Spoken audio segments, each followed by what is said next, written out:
In the warm-up, I'm working at first to activate the different fascial lines. I've borrowed several movements from Chuck Wolf that work the extension and the lateral flexion and the hip joints and between the shoulder blades. So here, these movements also warm up the spine and bring the person more in touch with their core. At the same time, using the stick helps to organize the body and improve the integration of the movement. Here as well, we can really see that I'm beginning to work the opening of the shoulder girdle, as well as all of the movements. Here, there's a twist of the spine, and working with stability as well as mobility. These movements, I've tried them with my clients a lot, and it's amazing over time how much their body opens to these movements, how good they feel. This is a completely different type of exercise. I'm working the shoulder girdle movement here, and I've had to break it down in order for them to be able to do this movement. So you could even start just the lateral, when they get that, add the vertical, and then back down to the shoulder. Eventually, we connect all the dots together to get a flowing movement that is still articulated through the different planes, touching the different directions, and then a full circle around the body. This takes a couple of months to integrate, but they get it, and it feels great. Level 1. Here, in this I'm working the homologous lower body, stretching out the hip fascia, strengthening the legs, working on transferring the balance, connecting to the core, strengthening the lower belly, adding in twists. Here we're strengthening just one leg. Here we're working the homolateral connection and some coordination, and also the spine. This is hard for their minds, for a lot of them. And then we start to combine two directions. This is fun. So we're working the core, weight transfer, homolateral, contralateral, and here, when they get a little bit better, we add a challenge, a balance challenge, and a coordination challenge.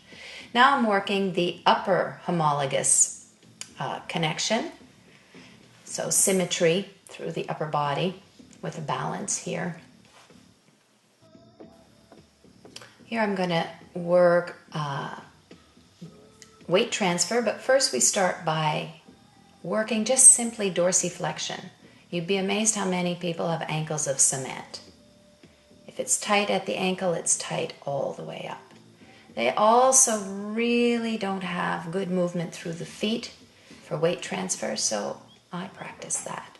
And once that gets better, we add the stick, getting the upper and the lower body working together.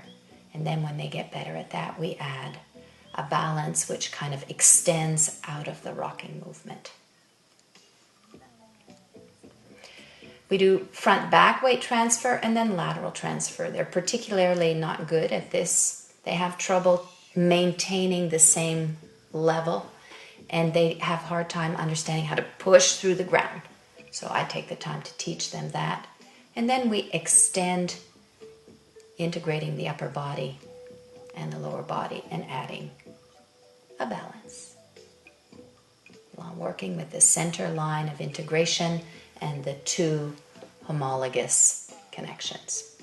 Here I'm just going to work the shoulder girdle, freeing up the scapular movement and connecting the eyes, the body, to a place in space and to a word that tells them that it's a place in space. So that's body and mind. First I do singular, and then I combine. Here we're combining front and back. And then I'm going to combine more so that we're integrating mobility step by step and patterning and phrasing. eye-hand connection to a specific place in space with the words mind-body connection. Here for the back, which is a very tight area, I like to use a staggered stance because it improves mobility, stability, and at the same time really works the movement around the shoulder girdle, which is so tight. Level 2. So here we're going into a homolateral coordinated action, whether it's front. This one is side and front, but same side. So we're working on getting the hands and the feet to move together so that we connect up between the upper and the lower. And this is a contralateral, a diagonal connection. We're always working weight transfer and challenging the mind and the body to go where we want it to go, the way we want it to go. Connecting movement with place and space and word. So here you can see different examples of that. I like this movement a lot. It really works the shoulder girdle and the shoulder scapular movement. They're very, the back of the body often is really dense. In other words, they don't use it very much. So I like this as a fun movement to really move through the back of the body. Here I'm coordinating arm and legs through a contralateral connection. So every time they lift one leg, they're strengthening their standing leg. They're learning about shifting weight for balance. And here they're learning how to coordinate different actions in different directions. So that's memory and sequencing and patterning and balance and strengthening and myofascial elasticity. Lateral lunge is really hard for them. I don't always start with the balance. Level 3. So here we're taking the homolateral and contralateral patterns that we've learned and we're challenging them with a toe raise. We're adding a balance. That's just strengthening them and really forcing more core integration, more concentration and focus, and more control. I try to go in as many different directions as possible to really make the body more mobile, more fluid and flowing in all directions. And here we're just stretching out the calf muscles after a lot of toe raises, important. And shoulders, got to release after the work. Coming back before we work some more. So here is just an example of 3 different directions at the same time. So it's a different kind of body-mind balance. All of these balances and directions really train the body, but also crystallize and organize thought. This one feels really fun. Before we go into a balance, obviously we would just practice the lunge. So you can see here that's quite a challenge. Level 4. So level 4 is just adding more directions. So that really requires more concentration and skill and greater strength in the core. So we've been building these connections through the different lines, building our strength, our balance, our ability to transfer the weight, to coordinate our actions. So now we're able to take all of those skills and add complexity, which makes it more fun, more interesting, more difficult, and prepares us for new kinds of training. In the meantime, our balance and coordination in all of our life has improved considerably. And we're now getting ready to do some jump squats, much more difficult. Incorporating weight. Now we're ready to incorporate weight. So just to strengthen the connections more, and all of these different patterns that we've been using, we add weight. I like to use the weighted bar in the beginning because it has that symmetry and it helps with stability. So here we're strengthening the standing leg as well as working the core. You know, the core is strengthened simply by the fact of additional weight. So the point here is that the weight used in different ways, in different combinations, just further strengthens muscles, I guess we could say, these lines, patterns, neuromuscular pathways.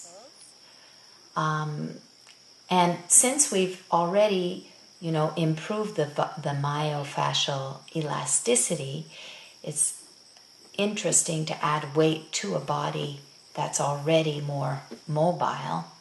So we're making it stronger without losing its flexibility and mobility. So I'm showing you a bunch of little examples of different ways, different lines. I mean, really, the possibilities are endless. That's another thing that I like, because we can work the same lines, whether it be with weight or without, in so many ways that it really improves the range of motion and the agility and the ability to react in different ways. It's like waking up the body in all kinds of ways. And that's what I've noticed. It's not just an idea in my head. I've seen the clients, their balance and their coordination has improved so much.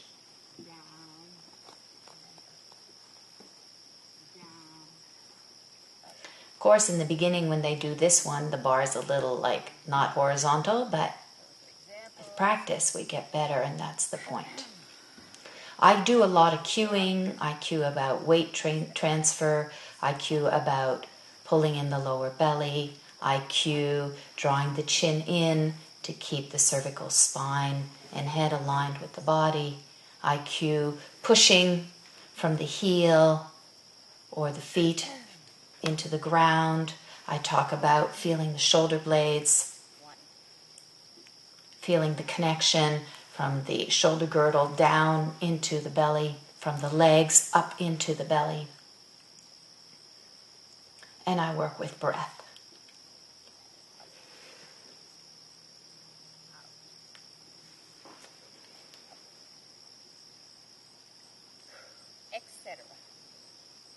So as I said, first I use the weighted bar to help with symmetry.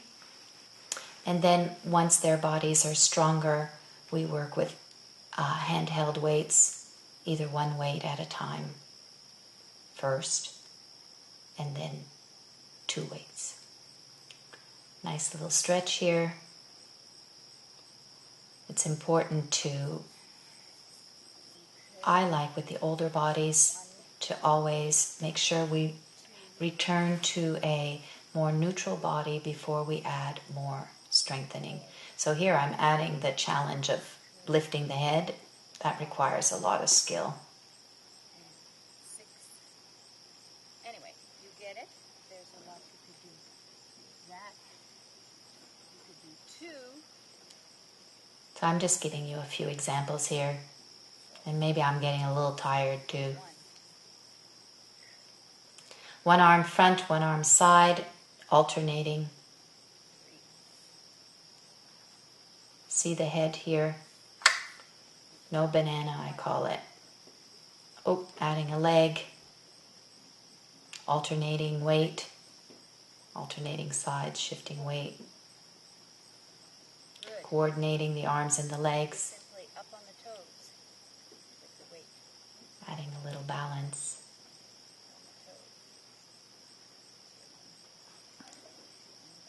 Center line of integration. Lower belly. push into the ground. Back. Focus the body and the mind. Open the head.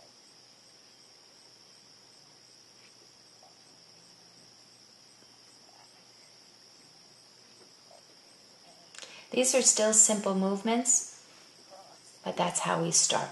We start with simple movements, strengthen the simple movements, and then add complexity, layering in skills. This balance and coordination program is all about step-by-step layering in skills.